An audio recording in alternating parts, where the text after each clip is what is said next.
Hi guys, welcome back to my YouTube channel. So for this video I thought I would do a basics of oil painting video where I go through the absolute basics of oil painting while you guys can see me paint a face from beginning to end.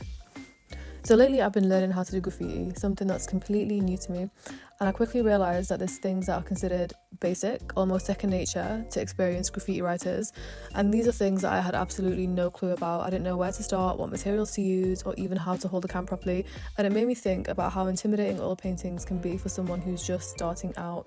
Things that seem obvious to experienced painters can be totally confusing to a beginner. So in this video I want to go through the absolute basics of oil painting, things that I wish I was taught when I first started out, and as a self-taught artist I learned a lot of these things through trial and error, and I probably wasted a lot of time and a lot of products where I probably just didn't need to.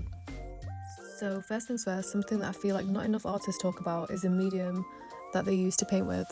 So for me, I love to use refined linseed oil, and I get asked a lot of questions about how the flow and the consistency of my paints look the way they do, and I think this is purely because of the medium, because I've used a mixture of different paints, including student grade oil paints and artist grade oil paints. Whenever I pick up paints, it's usually just whichever's available to me in my local art store, and I feel like it's the medium itself that improves the flow and makes that amazing difference to my paint. So I like to use refined linseed oil.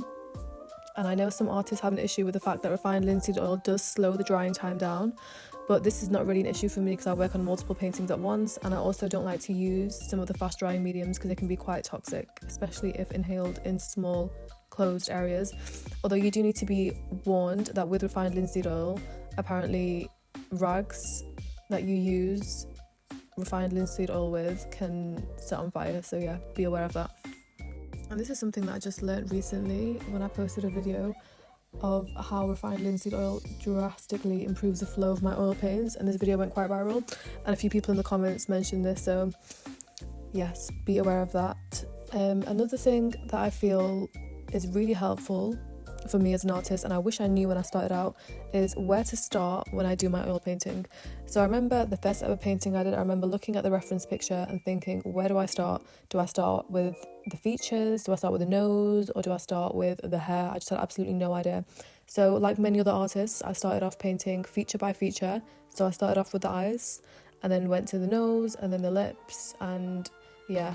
And then when I took a step back and looked at the overall image, something looked slightly off. There was a bit of distortion in the face. And that's when I realised that when I paint feature at a time, I'm too focused on the small areas of the paintings and not the overall image.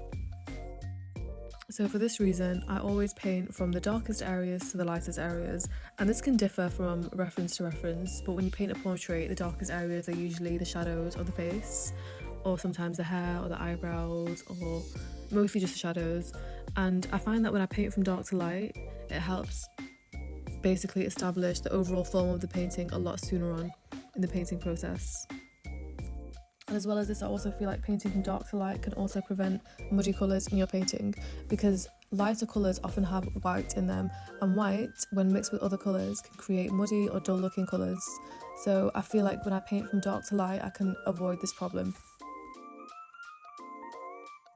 Another thing that makes the absolute world of a difference to me with my paintings is a good reference picture. So I've made a video on Patreon talking about how to pick a good reference picture, but just briefly, I find that a painting is only ever as good as a reference, and there's been times where I've spent hours and hours on a reference painting and it's just not looked that great because the reference itself was just one of those references that had no sharp contrasts. It was all kind of one value, and I had to exaggerate certain colours and certain tones to make it look good, but even then when I exaggerate those colours and tones, it just stopped looking like the reference. So a good reference is super important, and what I would consider to be a good reference is a reference that has good contrast, because I find that they're easy to paint, they look more rewarding when they're painted, and you'll have a more fun time when you paint it, or you might not. Like, I'm just talking from my own experience.